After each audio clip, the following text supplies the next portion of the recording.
¿Cómo están, amigos? Bienvenidos una vez más a Anamórfico, este podcast que seguramente ya se volvió uno de sus favoritos con tan solo 4 episodios, pero que además puede o puede que no sea la cura para la diabetes tipo 2. El día de hoy les tengo un episodio muy especial, muy importante para mí porque les voy a contar absolutamente todo lo que viví en el TIFF en su edición del 2023.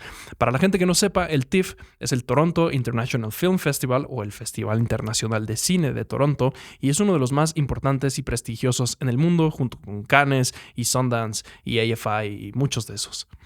Primero que nada les quiero platicar cómo llegué a ese festival.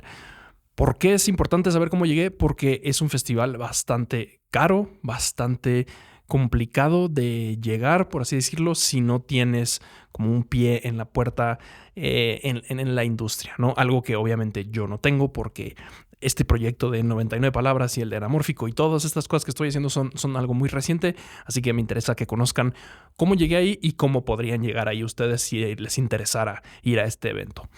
Pues resulta que hace un par de años, cuando estaba la mitad de la pandemia, yo compré un vuelo para Egipto porque me iba a ir con unos amigos. Resulta que estábamos dispuestos a enfermarnos probablemente de COVID, ya después de haberlo tenido, ya después de habernos vacunado, pero estábamos dispuestos a arriesgar nuestra salud para ir a Egipto porque tenían unos precios impresionantes, ¿no? O sea, un viaje completo a El Cairo y alrededores como por 25 mil pesos con todo y vuelos. Entonces compramos los vuelos, hicimos todo nuestro plan y sucedió que conocí a Carolina, mi novia, ahora que está aquí en el cuarto de al lado, obviamente no escuchando esto, pero la conocí. Y después de empezar con esta relación con ella, decidí que no era tan buena idea irme a Egipto en ese momento, porque no quería dejar de frecuentarla, ¿no? Yo no quería dejarla de lado, yo no quería estar lejos tanto tiempo, así que me inventé una historia mágica para mis amigos. Y básicamente no fui, ¿no? No fui a Egipto, terminé quedándome aquí en México y ya, el resto es historia, vivimos aquí juntos. Pero el punto es que cancelé ese vuelo y entonces me dieron un voucher para ir en cualquier otro vuelo de United en otro momento. Entonces, hace un par de meses me di cuenta que ese voucher estaba por expirar. Expiraba en octubre de este año y por alguna razón acababa de ver que las fechas del TIFF, del Toronto Film Festival, eran en septiembre. Entonces busqué esos vuelos y básicamente me salió gratis el transporte de aquí a Toronto, ¿no? Yo compré ese boleto sin tener siquiera idea de cómo ir al festival, ¿no? Ya después investigué y resulta que tú puedes comprar tus boletos si quieres ir personalmente al festival, ya sea a presentar un proyecto o a simplemente a ver películas. O lo que hice yo era conseguir un medio que esté, un medio de prensa que esté ya metido en el medio, en el medio del cine y de las artes, y así conseguir un pase de prensa y de la industria a través de ellos, ¿no? Un pase que no cuesta nada, pero necesitan aprobarte. Entonces me puse en contacto con Rana Funk de Spoiler Time, y él muy amablemente me dio la información para yo poder ir y disfrutar de este festival. Obviamente le agradezco infinitamente tanto a Rana como a Spoiler Time el haberme dado la oportunidad de ir a este evento, y aunque no iba yo con un plan específico de algo que hacer para ellos o para mí, pues procuré como dar un pequeño resumen del día anterior, de lo que había pasado, y además obviamente los voy a mencionar en todos los videos que haga porque es gracias a ellos que logré ir, ¿no? Entonces ya teníamos el vuelo cubierto, gratis, que ya había pagado. Ya tenemos obviamente me aprobaron la acreditación y me mandaron mi información. Entonces ya teníamos el pase, ¿no? Ya solo faltaba el hospedaje. A mí se me hizo muy fácil decir como, bueno, pues puedo buscar un hotel, ¿no? Un hotel por ahí en el centro de Toronto. Y resulta que tanto los Airbnbs como los hoteles estaban como en 14 mil pesos la noche. Una cosa ridícula, porque obviamente debe ser uno de sus una de sus semanas, de sus fines de semana más llenos de vida de la ciudad de Toronto. Entonces estaban estúpidamente caros. Resultó que una prima mía, que aunque yo ya sabía que vivía ahí, pues me puse en contacto con ella porque...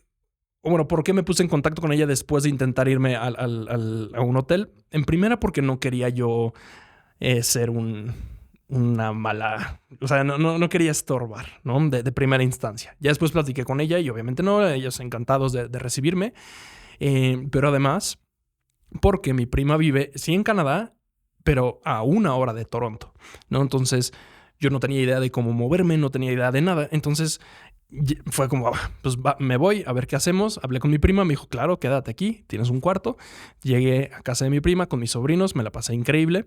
Y además ellos me enseñaron cómo funciona el transporte público en Toronto y... Además del transporte público, el tren, ¿no? El tren que te mueve de condado en condado, de ciudad en ciudad y que te lleva a Toronto. Todos los días me paraba a las 6:30 de la mañana para poder llegar a la estación a las 7, para hacer la hora de trayecto a Toronto, llegar a las 8 y tratar de entrar a la función de las 8:30.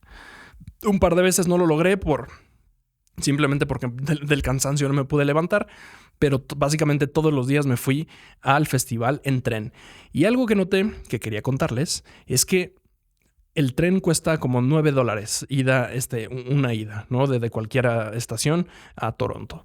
Y el primer día que llegué, la tarjeta que me dieron tenía $5. Entonces cuando la pasé, salió $5 y yo dije, puta, ¿cómo le hago para pagar para meter dinero porque se me va a ir el tren, ¿no?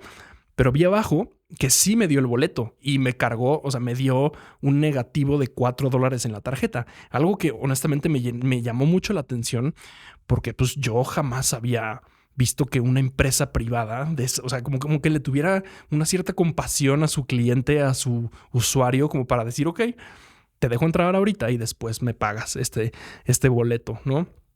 Eso lo tuve que ocupar como 3 veces porque yo iba poniéndole de poco a poco la tarjeta, pero me llamó mucho la atención que existiera esta cultura, no que aquí en México, por ejemplo, en el transporte público, en el metro o hasta en la supervía, ¿no? En las casetas, si no tienes el doble de lo que te piden de mínimo, no te dejan subir, ¿no? Y si no lo tienes, ni modo, te tienes que ir por la otra ruta y hacerte 1 hora y media más de tráfico.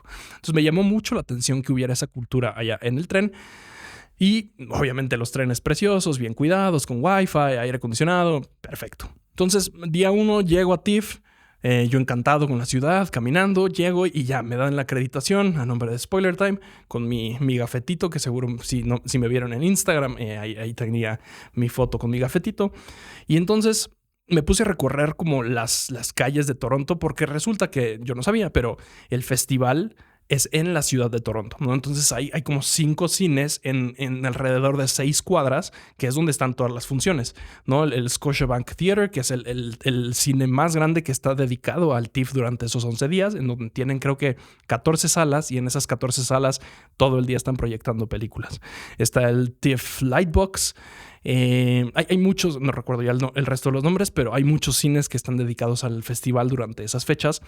Y entonces tú lo que tienes que hacer es tú tienes tu horario, el horario que designaste con las películas que querías ver y entonces dices, pues tengo que estar en el Scotiabank porque además cuando tú vas como prensa y como industria no puedes reservar los lugares, ¿no? Tienes que formarte. Entonces tienes que llegar más o menos entre media hora y 1 hora antes a cada función porque si no, pues no entras. Dependiendo de la película, ¿no? Hubo algunas ya muy tarde, muy temprano que pues llegaba yo media hora antes y ahí estaba ahí solo en la sala y otras que llegaba 1 hora antes como la de Holdovers de Alexander Payne y obviamente apenas y entré, ¿no? Pero bueno, así es como funcionaba. O podías comprar tú con tu dinero tus boletos para ir a las películas. Pero yo tuve la suerte de que logré hacer un horario para ver casi todas las películas que quería ver, aunque la realidad es que presentan 120 películas y yo alcancé a ver 18, me parece, ¿no? Es imposible. Por más que estés ahí todos los días y además, pues con el transporte tan lejos se me complicaba, pero es bien complicado ver la mayoría de las películas.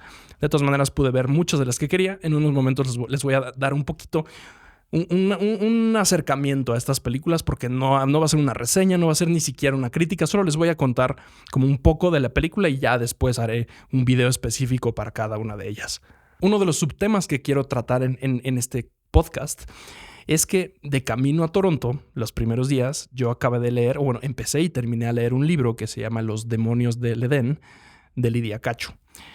Igual en Instagram mencioné un poco del libro, pero quería tomar la oportunidad de recomendárselos en primera y en segunda de advertirles porque es un libro bien, bien duro.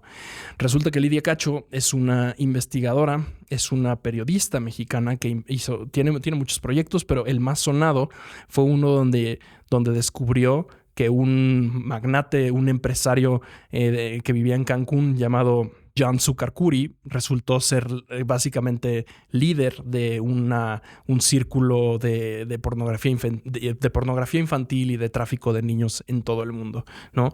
Lidia Cacho hizo toda esta investigación, descubrió toda la información para hacer un caso, entrevistó a las víctimas, que eran niñas de 10 a 12 años, las entrevistó, e hizo de entrada la investigación con la que agarraron a Jan Succarcuri y ahora se encuentra en un penitenciario en Cancún, pero además escribió este libro relatando toda la experiencia, ¿no? Desde la investigación hasta las consecuencias, que van desde dónde están las niñas hoy, como además toda una situación en donde a Lidia Cacho la secuestraron.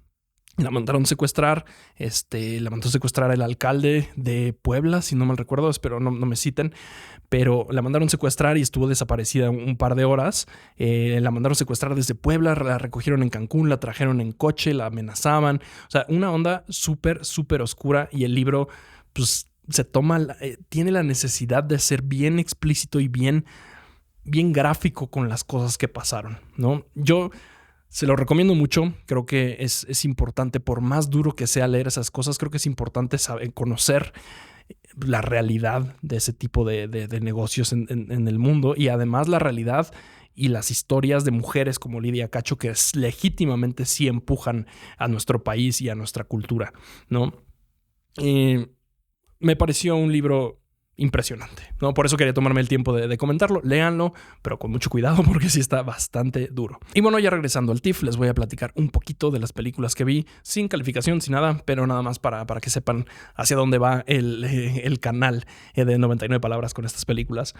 La primera película que vi, llegando casi a Canadá, se llama La Quimera. Es de la directora Alice Rohrwacher, disculpen si lo dije mal. Es una película italiana bien interesante sobre un arqueólogo que regresa de prisión y sus amigos como que lo desconocen porque como que lo traicionaron, pero el arqueólogo tiene poderes, ¿no? Tiene un poder para encontrar cosas perdidas, ¿no? Entonces por eso es que se vuelve arqueólogo, básicamente porque va alrededor de Italia con su grupo de amigos encontrando material prehistórico o material de los etruscos, instrumentos de los etruscos, y los sacan y los venden en el mercado negro. Y entonces es un relato de esta gente buscando vivir, hacer una vida alrededor de los poderes de uno de ellos. Bien interesante. Obviamente tiene el poder de encontrar cosas perdidas, pero no se puede encontrar el mismo. Ya se saben hacia dónde va las metáforas de la película. Bien interesante, se la recomiendo mucho. Me encantó. La segunda película que vi se llama La Suprema, del director Felipe Holguín. Esta es una película colombiana que me fascinó, aunque creo que hay un tema con un par de personajes que no creo que estuvieran tan bien desarrollados y unas situaciones un poco obvias, pero es una película increíble sobre un pueblo en Colombia que se llama La Suprema, en donde está básicamente olvidada, ¿no? No existe ni en el mapa, y no tienen ni electricidad, no tienen ni turismo ni nada en el 2000, y una niña acompañado de dos amigos quieren conseguir electricidad y una televisión para que todo el pueblo pueda ver a uno de los suyos pelear en la final de boxeo en una competencia mundial. Está bien interesante, súper linda, súper emotiva, súper... no sé ni qué palabras usar. Es como ver amigos tratando de superarse en pantalla. Una vez más, se la recomiendo mucho, me encantó. Tenía la oportunidad de entrevistar al director Felipe Holguín. No la pude tomar ya por tema de horarios, porque todo el mundo estaba en la loca, incluyéndome, pero en algún momento lo voy a entrevistar. Me encantó.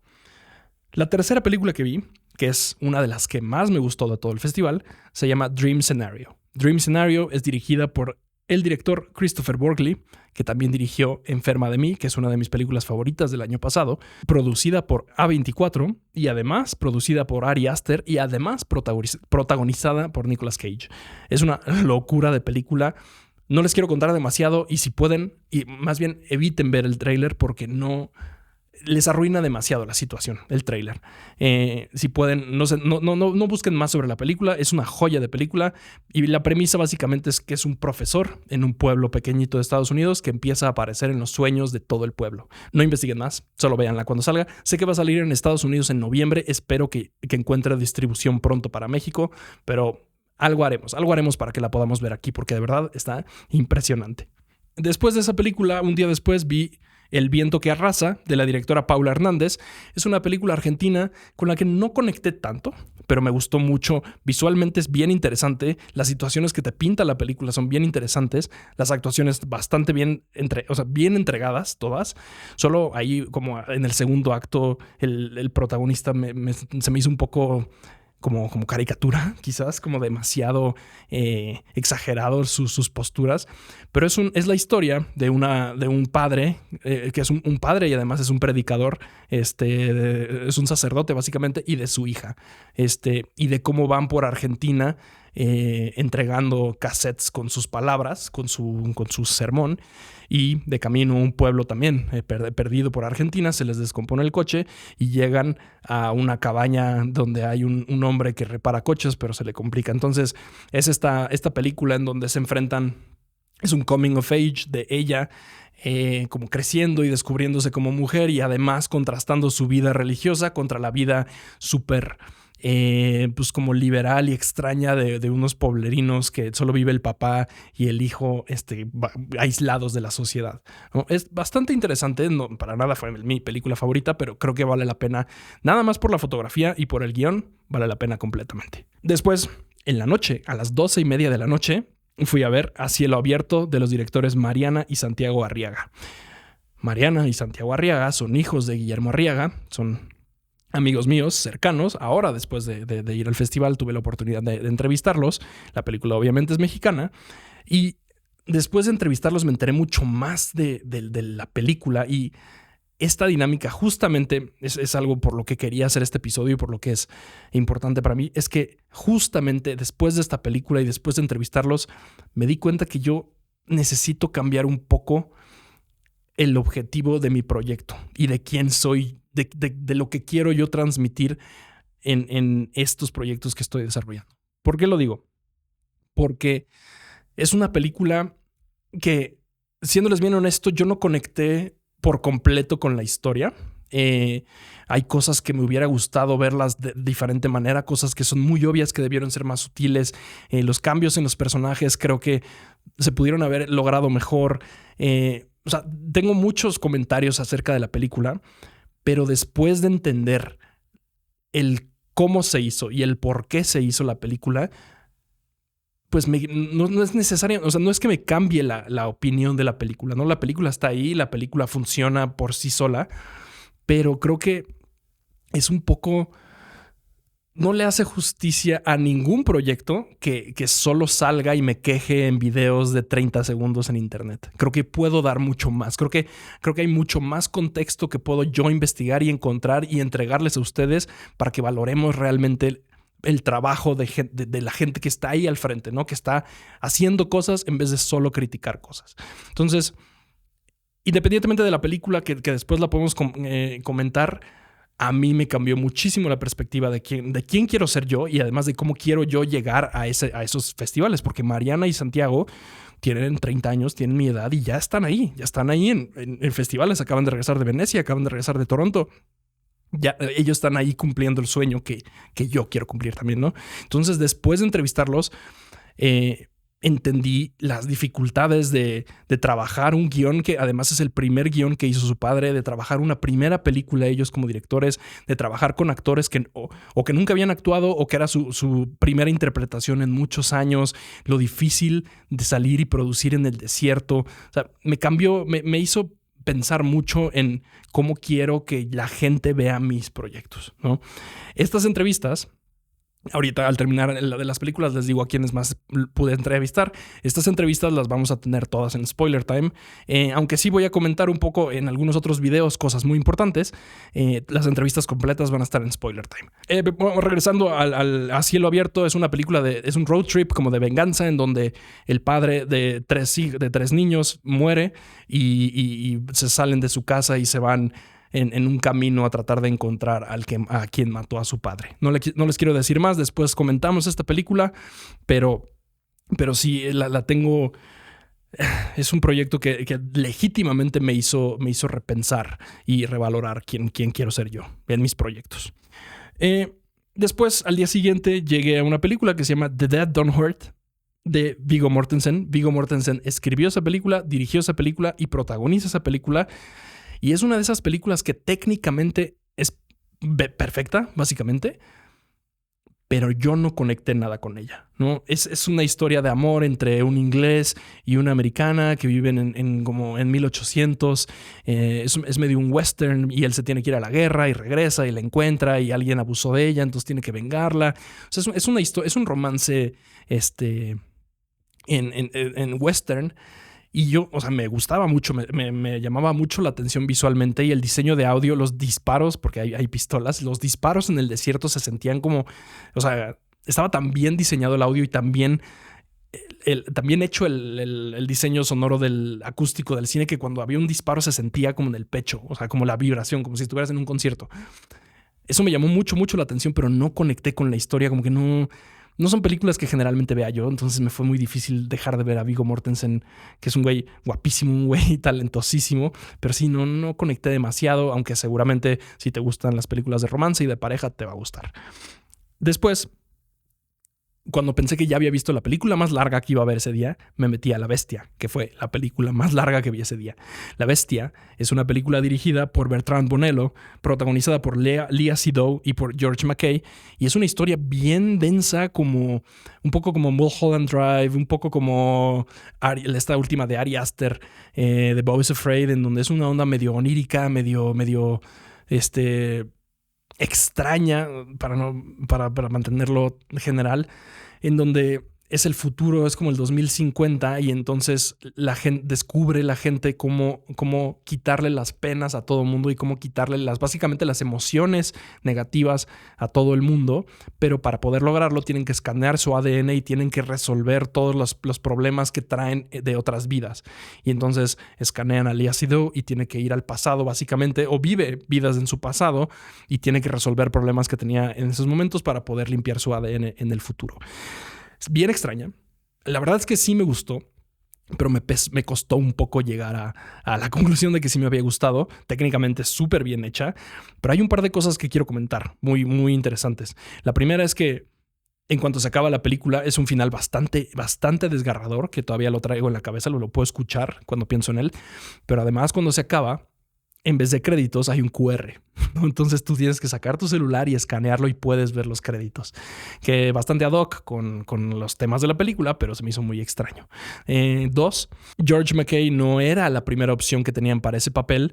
La primera opción era Gaspard Ulliel, que era amigo de Bertrand Bonello, pero desgraciadamente murió en un accidente si no mal recuerdo, fue un accidente esquiando en los Alpes franceses. Él murió en el 2022, entonces no pudo representar el papel que tenía escrito Bonello para él, básicamente. Lo tuvo que tomar alguien más, pero George McKay la verdad es que lo hace muy bien. Y otro tema, un tercer tema, es que en un momento George McKay, su personaje, empezó toma un celular y se está grabando como un blog y empieza a recitar unas palabras que a mí como que me sonaban, ¿no? Como que yo ya las había escuchado antes. Entonces cuando salí de la película me metí a investigar y resulta que es palabra por palabra un manifiesto de un asesino de estos mass shooters, un asesino americano que se metió a una escuela y mató gente, que ni siquiera quiero decir su nombre para no hacerle publicidad, pero fue uno de los casos más sonados en Estados Unidos de asesinatos escolares. Y además otro asesino llamado Alec Minassian, que digo, ya dije su nombre, ¿no? Y no dije el otro, pero no importa. Ese hombre, Alec Minassian, tomó como inspiración las palabras de este primer asesino y se subió a una camioneta y atropelló a 18 personas en Toronto, ¿no? Así, básicamente logrando el ataque terrorista más violento de la historia de Toronto. Entonces fue bastante surreal como ver una película donde están esas palabras tan reconocibles. Fue una experiencia bastante extraña, pero creo que vale la pena la película. No va a ser para todos, así como todas estas películas como donde no se entiende, o sea, como que no son tan obvias, pero creo que vale la pena. Después regresé a casa y un poco adelantándome, pero me contactaron para ir a una mesa redonda y entrevistar a Salma Hayek, disculpa. Pero para poder entrevistarla, tenía que yo ver la película que produjo, que se llama El sabor de la Navidad. El sabor de la Navidad es una película dirigida por Alejandro Lozano, que es el mismo director de Matando Cabos, y es una película que a mí no me gustó para nada. No, es una película con este mismo humor mexicano que ya conocemos, con esta como superficialidad que ya conocemos, con esta falta de carnita, con esta falta de temas a explorar. Es una historia de 3 familias y de 3 situaciones que al final se juntan alrededor de la Navidad, ¿no? Pero es una película que no propone nada y que solo busca, o no sé qué busca, pero lo único que logra es demostrar a mí que México está produciendo este tipo de películas en vez de enfocarse en proyectos como Heroico que vi hace 2 días y todavía no me puedo quitar de la cabeza. Esos son el tipo de proyectos que deberían estar en el Festival Internacional de Toronto. El sabor de la Navidad es una película que no debería estar ni siquiera en cines. Es una película que probablemente es una producción de VIX, entonces seguramente va a llegar directo a VIX. Y sí, no para nada me gustó. Después de tuve la oportunidad de entrevistar a Alejandro Lozano también, un tipazo, me encantó platicar con él. Él me platicó que es una película que se tuvo que hacer con muchas prisas porque tenían las fechas de cuando se aprobó a cuando tenían que mandarlo para poder llevarla a Toronto. Fueron básicamente 2 semanas. Entonces es una película para la que no se hizo storyboard, se hizo más bien como un ensayo antes con actores como temporales y luego se replicaron las tomas, pero no proponen nada. No sé, no sé si nada más no es la película para mí, pero no. Y aún después, o sea, fuimos a la mesa redonda con Salma Hayek y no me dio como mucha más información para poder apreciar el proyecto como el de los Arriaga, por ejemplo.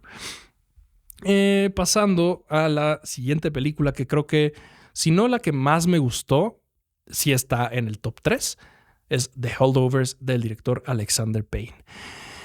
Es una película que me sorprendió muchísimo, no por Alexander Payne, porque Alexander Payne es un súper director, tiene por proyecto interesante, pero a mí personalmente jamás como que me llegan las comedias, ¿no? O sea, no sé si es por amargado, no sé por qué, pero nunca logro como conectar con la mayoría de las comedias. Y esta me pegó con tubo en la cara, ¿no? Increíble, no me paré de reír toda la película, los personajes súper bien desarrollados, el personaje de Paul Giamatti, increíble, el personaje secundario que es Dominic Sessa, que es un actor súper joven, creo que es su primera película, impresionante, toda la situación, aunque es bastante predecible, se siente como una historia con cariño, no sé, increíble. Es una historia de Navidad, es básicamente un profesor que se tiene que quedar a cuidar a unos alumnos en la escuela a un internado porque sus padres millonarios los dejaron ahí abandonados, ¿no? Entonces, ya saben, esa es la típica relación del profesor amargado y con los niños y que no los quiere tratar bien y después pasa algo por lo que ya se llevan y resulta que tienen más en común de lo que creían. Mucho de la historia es algo que ya hemos visto, pero jamás había conectado yo con una película de comedia y mucho menos navideña como esta. Me encantó. Y además tuve la oportunidad de entrevistar a Alexander Payne. Subí a su cuarto ahí en su hotel en Toronto, piso 44, con su equipo y lo entrevisté durante 15 minutos. Una plática bastante interesante sobre su proceso de dirección y qué tanto se mete a la parte técnica y cómo es trabajar con actores nuevos y jóvenes. Una gran entrevista que después les voy a poder enseñar en Spoiler Time. Creo que ya sale en diciembre esta película. Espero que la puedan ver porque yo definitivamente la voy a ver otra vez. Quiero agradecer en especial a Universal y a mi querida Desiree por conseguirme esa entrevista porque de verdad me encantó. Me encantó tanto la película como haber tenido la oportunidad de conocer a alguien como Alexander Payne. Saliendo de The Holdovers, me fui a una película que se llama Hell of a Summer, que no me gustó para nada. No, es una película que quiere ser terror y comedia al mismo tiempo y no le sale ninguna de las dos cosas. Obviamente, como en todas las películas, si a ustedes les da risa un chiste de la película, les va a dar risa toda la película. Entonces, a lo mejor y a ustedes si les gusta. Ya a mí me pareció muy superficial, muy tonta. Está escrita por Billy Brick, y por Finn Wolfhard. Finn es el protagonista de Stranger Things. Él escribió, dirigió y protagoniza la película. Y como que todo es muy obvia, muy predecible. Y no solo predecible, además, como que el twist de la película te lo dice un personaje, ni siquiera lo descubres, no da miedo, no hay violencia, ¿no? O sea, muy blanda, ¿no? Para nada me gustó. No me arrepiento de verla porque pues al final se aprende de esos proyectos también, pero para nada. Después, ya más tarde, pude entrar a la película El Rapto de Daniela Goggi, a quien también tuve la oportunidad de entrevistar, pero de quien quiero dar un comentario antes de hablar de la película. Y ni siquiera es de ella, no es de la dinámica de las entrevistas. Tuve la oportunidad de entrevistarla, pero me dicen, pues la entrevista va a ser por Zoom y además va a ser de 7 minutos. Y es como, brother, 7 minutos para entrevistar a alguien. Apenas me senté bien y ya se me acabó el tiempo, ¿no? Entonces, esa fue la entrevista como más superficial. En realidad les pude hacer 2 preguntas y ya me sacaron del Zoom. Entiendo que así es la dinámica de las entrevistas cuando hay tanta gente formada, pero es un poco... o sea, ¿a quién le sirve ese material? ¿No? Cuando empiezas a hablar con alguien, ya a los 15 minutos le sacas algo más personal o te involucras un poco más en el proceso de conocer a la persona y que haya algo interesante, pero eso es imposible hacerlo con una entrevista de 7 minutos. Y es bien evidente, ya lo verán, o también en spoiler time, pero es muy superficial no solo las preguntas que les puedo hacer, sino además las respuestas que me dan, ¿no? Entonces, esto es más un comentario, una queja hacia ustedes, amigos. Deberían darnos más tiempo. Deberíamos poder generar contenido de calidad y contenido realmente interesante de esos junkets que además que tanto dinero cuestan y que tanto tiempo les toma organizar, ¿no? Traen a todo mundo, a todo el cast, directores, actores, escritores, para hablar con medios aquí en México y terminan con junkets de 10 minutos que no dicen absolutamente nada. Son los videos que menos ve la gente porque son bien poco interesantes. Necesitamos hacer que esos junkets se vuelvan interesantes. Yo no sé cómo lo vamos a hacer, pero necesitamos hacerlo. Bueno, ya regresando a la película del rapto, es una película política de un caso en Argentina en 1970, si no mal recuerdo, en donde secuestran al hermano del protagonista y es toda esta pelea tanto legal como personal para tratar de recuperarlo. Es muy interesante como el tema. La fotografía impecable. El fotógrafo, me tomé la molestia de anotarlo. El fotógrafo es Fernando Lockett. Es un genio. Increíble cómo se ve la película. El actor Rodrigo de la Serna, que es el protagonista, fantástico. Le sale perfecto. O sea, pasa de una emoción a otra perfectamente. Pero la película a mí me pareció como muy... No sé, se vuelve poco, como muy, como en una nota, como muy plana, ¿no? O sea, después de los 20 minutos como que ya sabías qué te iba a hacer sentir y te hace sentir eso toda la película, ¿no? Aún llegando al final, el final te deja como con un sentimiento como medio agridulce, no les voy a arruinar nada, pero no eleva lo que está en riesgo, no eleva... las emociones para que se vuelva más interesante.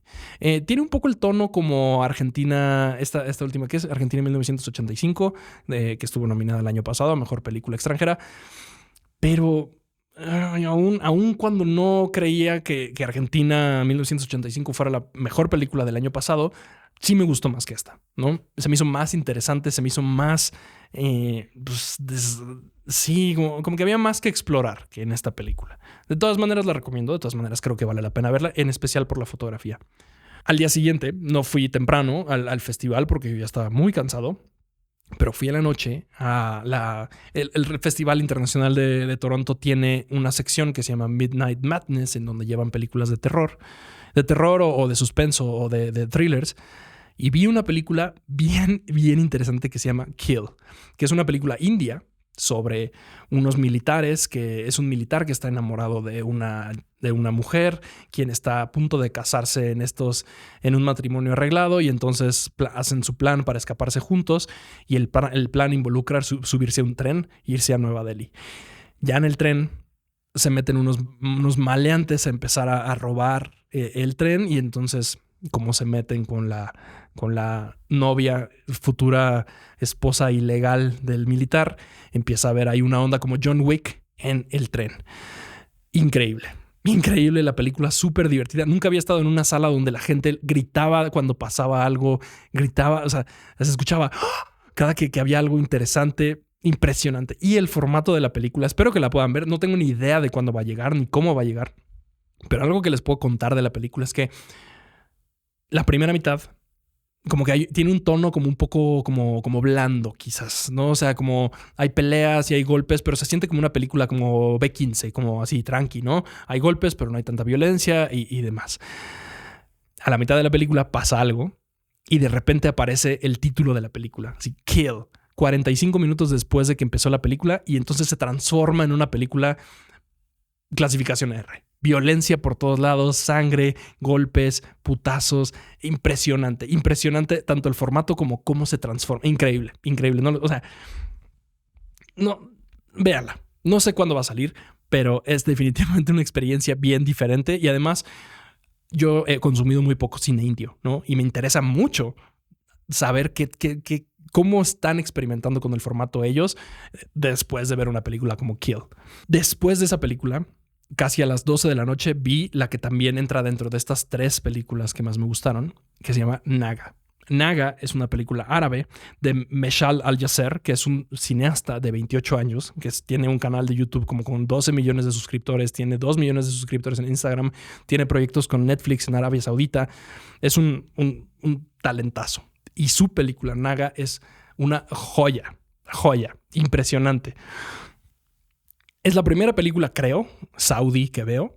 Y ahora, lo mismo, estoy bien interesado en ver qué más están haciendo. Esta es una película es una joven, como no sé, que tendrá unos 17 años, que le dice a su papá que se va a ir de compras con sus amigas, pero en realidad se va a ir a una fiesta al desierto con su novio, y de camino se toman como un menjurje, un jugo con ácidos.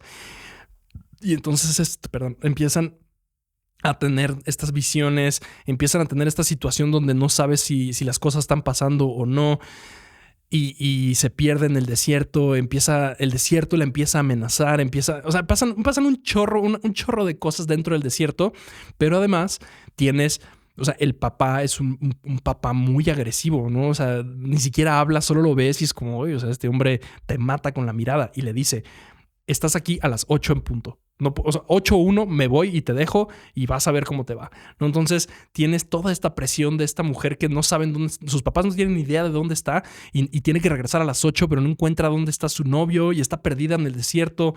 No sabe si lo que está pasando es real o no. El tiempo va más lento. Impresionante, impresionante. Naga. Seguramente la va a traer Netflix. Espero que la traiga Netflix para que la podamos ver, y ojalá, a mí me encantaría que tuviera un release en cines, ¿no? Aquí en México, para que la pudieran ver ahí. Vale toda la pena. Naga, impresionante. Ya nos seguimos ahí en Instagram, Meshal Al-Yasser y yo. Ojalá algún día pueda ir a entrevistarlo y contarles lo que me dice, porque de verdad es uno de esos directores que vale la pena seguir. Él además escribió la película.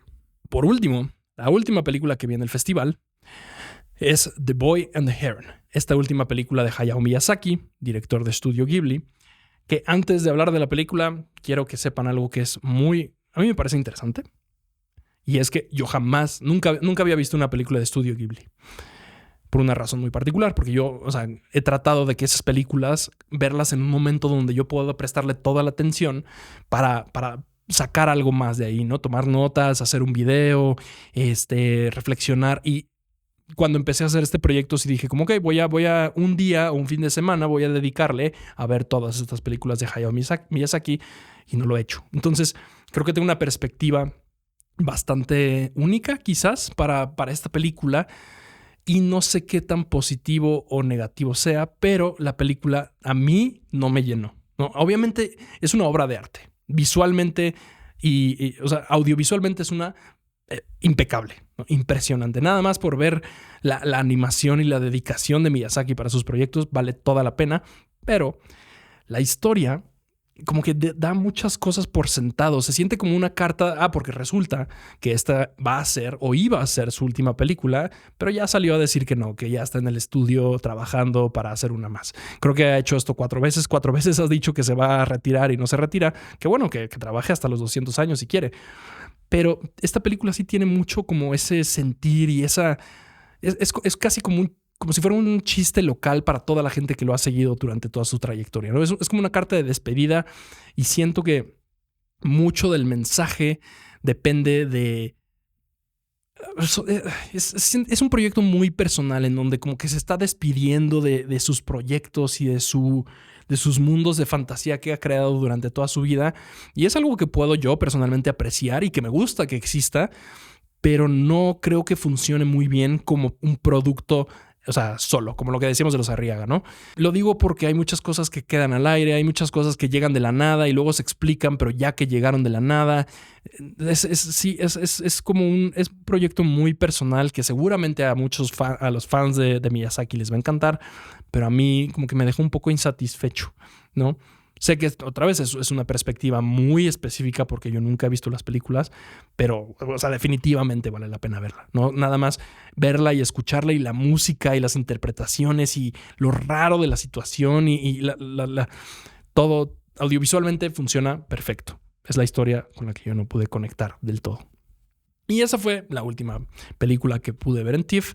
Pero no se vayan, amigos. O sea, seguro pueden ver ahí abajo cuánto le queda a este video. Le queda bastante tiempo porque les tengo que contar un par de cosas más. Ya les platiqué de estas 5 entrevistas que pude hacer, pero no les he contado que pude ver al maestro, al señor, y como dice mi querido amigo Peli de la semana, al rey de los aforismos, Guillermo del Toro. Lo pude ver en vivo y en directo. Fui a una de sus conferencias, a la única conferencia que dio este año, y fue toda una experiencia. Antes de entrar en materia, les voy a confesar que para poder entrar a ver a Guillermo del Toro, me tuve que meter a la fila. Me tuve que colar a la fila porque llegué media hora antes, que según yo era suficiente, y obviamente había una fila como de 900 personas, ¿no? De hecho, desde que me acerqué y pregunté, la que estaba ahí cuidando de TIFF me dijo, no creo que puedas entrar. No, hay demasiada gente ya formada. Es un foro para 150 personas. Hay 900 personas. No creo que te puedas formar. No creo que te puedas entrar, la verdad. Pero resulta que era tanta gente formada que estaba la fila así como formada para entrar y de repente empezaba la calle, ¿no? La calle donde había coches. Entonces dejaban un espacio y luego seguía la fila en la calle siguiente. Entonces, como que yo, o sea, como que ahí donde pregunté, vi que estaba muy cerca del foro y entonces regresé y nada más como que ya sabes, como que me metí así poquito a poco. Y ya de repente ya, o sea, como que no se dieron cuenta. No se dieron cuenta que me metí. Y entonces empezamos a avanzar. Y yo dije, me metí a la fila, ¿no? O sea, voy a tener que... O sea, voy a tener que meterme por la basura, pero necesito ver a Guillermo del Toro. Pero ya me había metido. Entonces como que me hice bien tonto y como que le saqué plática tantito a la de enfrente. Y entonces aún como que seguimos avanzando y avanzando y avanzando y no cerraron la puerta y dije como, ¿será que lo voy a lograr? ¿Será que me van a meter a la cárcel? Pues fui el antepenúltimo, ¿no? O sea, ya estaba lleno la sala. Entró alguien más y cerraron las puertas. Obviamente me vieron entrar, se enteró la gente que me metí a la fila y se pararon a aplaudirme porque, pues, qué hazaña. Pero el punto es que me senté y empezó la conferencia de Guillermo del Toro y es toda una experiencia ver a este hombre, ver y escuchar a este hombre hablar, ¿no? Es impresionante cómo tiene como una enseñanza para todo. Y no solo una enseñanza, son aforismos, son palabras, frases que se te pegan en la cabeza y dices como, sí, es cierto, ¿no? ¿Cómo es que, o sea, cómo es que tanta experiencia y tanta objetividad, cómo es que tanto vive en este hombre, en Guillermo del Toro? Entonces, aunque sí, obviamente estuve poniendo atención, no pude evitar tomar notas, ¿no? Para esto que probablemente sean los textos que definan el futuro de mi vida. Entonces tomé unos pequeños extractos de las conversaciones con Del Toro, que además cabe recalcar que se suponía que era como una onda, como entrevista, ¿no? Había un host y le iba a hacer preguntas a Del Toro y le alcanzó a hacer en 1 hora 2 preguntas porque las respuestas duraban media hora. impresionante, impresionante. Entonces, les voy a contar las cosas que anoté, que me parecieron muy interesantes, y si hay alguna que necesite un poco más de explicación o contexto, se las doy, ¿va? Empezamos con: los artistas son idiotas dedicados. Si no fuera por el arte, nos aventaríamos por un precipicio al no poder expresar en palabras lo que sentimos. Bastante explícito, creo que mucha gente puede identificar con esta frase. Yo, en lo personal, últimamente, no sé si es algo neurológico, no sé si creo que tengo retraso mental, pero cada vez me cuesta más trabajo poner en palabras lo que quiero expresar, ¿no? Obviamente aquí parece que yo ya practiqué 3 días para hablarles a cámara, y es porque sí, practiqué 3 días para decirles lo que les quería decir, porque me cuesta mucho trabajo expresarme de la manera que quiero, y espero que no sea un problema neurológico o un problema de verdad, y que nada más sea que le estoy dedicando más espacio mental a cómo expresarme audiovisualmente, ¿no? O sea, eso neta, pues ya, o sea, ya no voy a poder hablar al próximo podcast. Siguiente: no deberíamos hablar de películas solo en términos de trama y personaje. La mejor secuencia puede vivir en una película B que ves en tu televisor. Sería como describir la noche estrellada como una simple torre estúpida con algunas estrellas mal dibujadas. Otra vez, bastante explícito y toda la razón. Esto es otra de las frases que me ha hecho reflexionar sobre cómo abordo yo el comentar las películas y el trabajo de alguien más. No quiero nada más que mi proyecto sea muy aburrida, Gran Turismo, 0 de 10. No. Necesito hacer cosas más interesantes por ti, Del Toro. Siguiente. Esto no es una cita como tal, más bien es una historia que contó.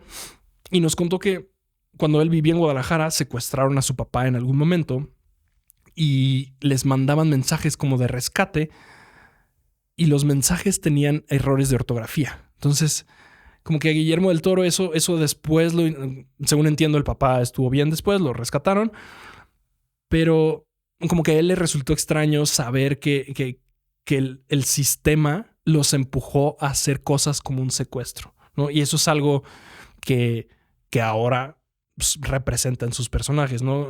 Fueron, aun cuando obviamente no se justifica las cosas que hacen, como que mucha gente sí se ve obligada, se ve empujada a ese tipo de actitudes. Y lo que dice Del Toro es que tenemos que tratar de no empatizar con el mal, pero entenderlo, ¿no? Y eso es algo que él utiliza para desarrollar sus personajes y sus situaciones, que me pareció fantástico. Una cita más de Del Toro es: filma lo fantástico en un día mundano y lo mundano de una manera fantástica. Haz que parezca que el monstruo es lo real. Y ahí lo que explicaba era que justo, por ejemplo, con The Shape of Water, o en Pinocho, lo que hace es describir a detalle las cosas que son del día a día, ¿no? La casa de Pinocho, el laboratorio donde está el monstruo en Shape of Water, le da una profundidad que hace que se sienta fantástico, y luego los elementos mágicos los trata como si fueran cosa del día a día, ¿no? Es un monstruo, ahí está, ¿no? Y entonces desarrolla toda esta historia de amor, que es algo más normal, de manera fantástica. Él dice que es así como se logra escribir una historia verdaderamente interesante. Una cita más es: el fracaso es el portal para navegar profundamente el cine. Él dice que obviamente, como todos, o sea, nosotros lo vemos ahí parado diciéndonos todas estas palabras de experiencia, pero obviamente él tuvo que pasar por muchos fracasos para estar ahí. Él cree que no se puede ser exitoso sin fracasar, y es algo que creo que todo el mundo tenemos claro en los mejores momentos, pero cuando fracasamos parece que nunca nadie nos lo dijo. La siguiente cita es una que a mí me llamó, es una de mis 2 favoritas de su panel, y es una que además repliqué en las preguntas que hice en las entrevistas, porque de verdad me pareció muy interesante. Y es que para nosotros como audiencia solo son películas, pero para él es su biografía. Cada película representa un cumpleaños que se perdió o el tiempo que no pasó con su madre. Y sí, todos, aún haciendo videos de YouTube que vamos a ver 20 personas, pues es tiempo que no estoy con mi familia, es tiempo que no le estoy dedicando a otras cosas que forman parte de quién soy yo, ¿no? Y una película son proyectos de 2, 3 años que tiene que estar ahí metido en un estudio. Entonces, él cree que es interesante ver los proyectos de vida de la gente como una autobiografía, y a través de ellos entender por qué pasaban. Tenemos que defender nuestras imperfecciones, las nuestras y las de los demás. Esto lo mencionó después de platicar que vivimos en un mundo muy reactivo, en donde nadie puede equivocarse ni 2 segundos antes de que Twitter o X se inunde con comentarios negativos y vilificando cualquier cosa que pase. Él cree, y yo también creo, que tenemos que concentrarnos en el todo, en el todo de esa persona, como para juzgar de mejor manera las acciones de la gente, ¿no? Porque eso obviamente es lo que esperamos nosotros de la otra gente, ¿no? Que nos vean como un todo y no nada más por nuestros errores. Siguiendo con ese tema, dice, tenemos que empezar a ser adultos y entender que el bien y el mal coexisten. Tu peor día puede que sea hoy, pero Dios se te puede aparecer el miércoles.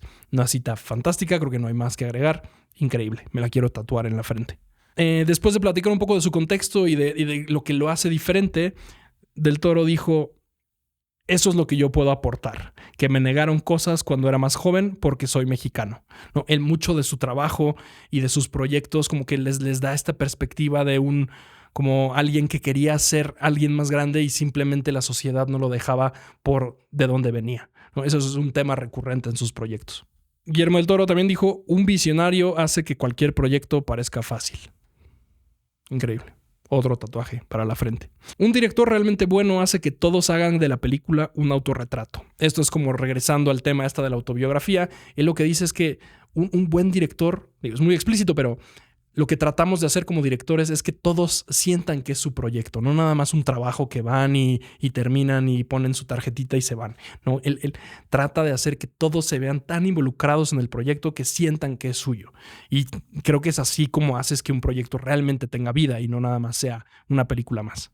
Ya para terminar, la última frase que tengo anotada de su panel dice, todo lo que se ha dicho sobre mí es verdad en algún momento u otro. Esto lo dijo refiriéndose a cuando la gente critica sus películas y dice, ay, es que es un güey muy superficial o es un güey como muy clavado. O sea, cualquier comentario negativo hacia su persona o positivo ha sido real, ha sido verdadero en algún momento u en otro de su carrera.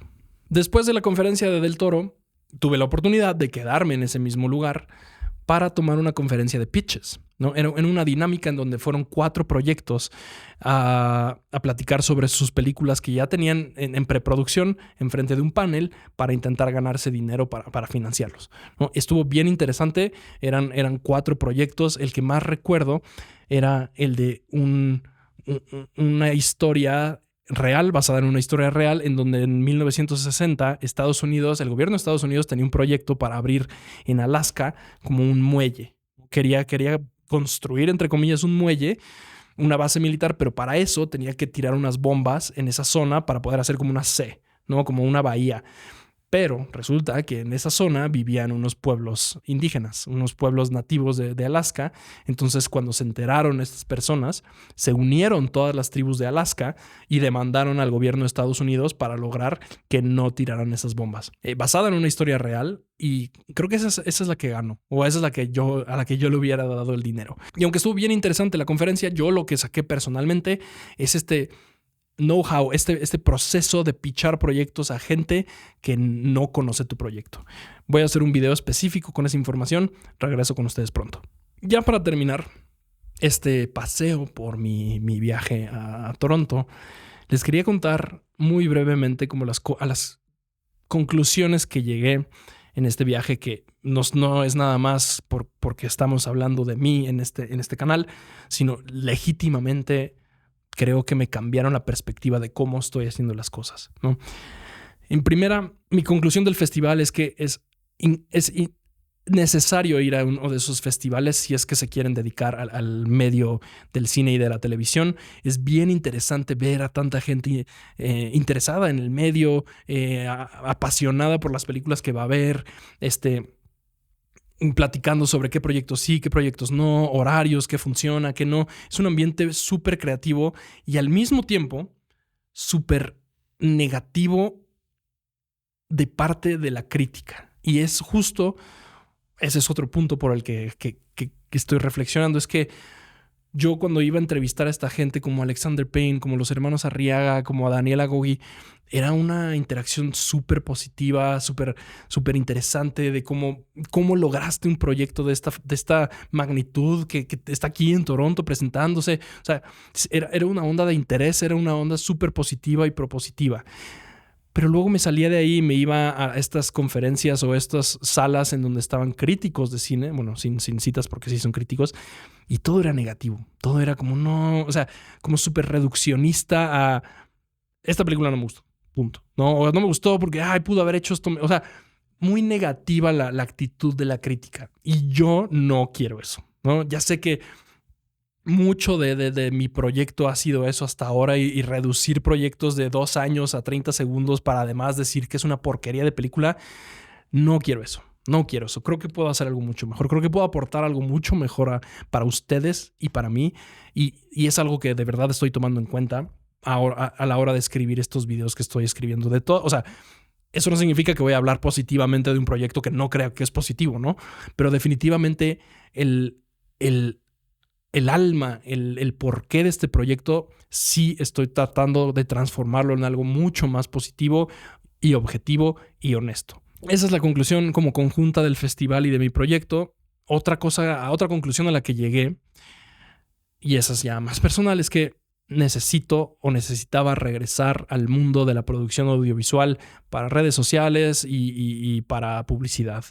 Porque no puedo yo seguir esperando a que me vengan marcas para patrocinar mis proyectos, porque es un proyecto que va muy despacio, ¿no? Por más que estoy intentando ser constante y hacer proyectos 2, 3, 4, 5 veces a la semana, es un proyecto muy, muy pasivo o muy lento y muy de nicho, entonces no puedo seguir esperando a que este proyecto me dé de comer, ¿no? Entonces ya decidí que voy a regresar bajo otro esquema, otro proyecto completamente diferente, pero voy a regresar a producir anuncios, videos para internet, publicidad, por si a alguno de ustedes les interesa. Me pueden contratar y yo encantado de trabajar con ustedes. Después les contaré más del proyecto en sí. Se va a llamar Cúprica y es un proyecto que estoy desarrollando de la mano con Caro, mi novia. Al mismo tiempo como que me dio más claridad y me emocionó, me ilusionó mucho el tomar esta postura ya para poder financiar proyectos más grandes, ¿no? Porque yo quiero hacer documental, yo quiero hacer cortos, ya estoy trabajando en ambos, en un documental que vamos a filmar en noviembre, diciembre y en un corto que vamos a filmar en noviembre, pero necesito dinero para financiar esos proyectos, entonces sí, voy a tener que regresar muy contento al mundo de la publicidad. También, aunado a esta conclusión, llegué a la conclusión de que mi postura en redes sociales, especialmente en Instagram, hacia los haters, ha sido una equivocada. No sé, que es muy divertido quizás como esta interacción en donde trato de burlarme de ellos sin burlarme de ellos y de hacer que ellos mismos se burlen de sus comentarios y ponerlos en evidencia y subirlo a Instagram. Pero creo que estoy equivocado. Creo que no es algo que le dé, por más que nos dé risa a nosotros, creo que todos los comentarios negativos en internet y en general en la vida real vienen desde un lugar como de desesperanza, como de que se necesita, es de alguien que necesita ayuda o atención, ¿no? Entonces, lo último que necesita alguien así es que yo me burle de lo que están diciendo. Por más que se estén burlando de mí o de mi proyecto, de lo que sea, creo que no le aporta nada a nadie, ¿no? Entonces, definitivamente ya tomé otra postura sobre cómo relacionarme con esta gente que nada más tira hate en internet. Y básicamente es una dinámica más de o ignorarlos o simplemente preguntar más sobre lo que les molestó tanto sobre mi proyecto, ¿no? Esa postura es una ya definitiva y creo que es la correcta. Y listo. Con eso terminamos estas conclusiones, este trayecto muy, muy emocionante que fue el TIFF 2023. Una vez más le quiero agradecer a Rana Funk y a Spoiler Time por darme esta oportunidad de estar por allá. Y a ustedes por ver y escuchar este casi hora de podcast. Ahora sí me fui en banda. Vienen muchas cosas muy interesantes. No les quiero contar todo, pero si a alguien le interesa este proyecto que estoy tratando de desarrollar, les puedo les puedo hacer una promesa que no se va a quedar en esto. No tengo creo que tengo mucho que aportar y mucho que crear que necesita un output mucho más positivo y mucho más propositivo. Amigos, espero una vez más que les haya gustado este episodio.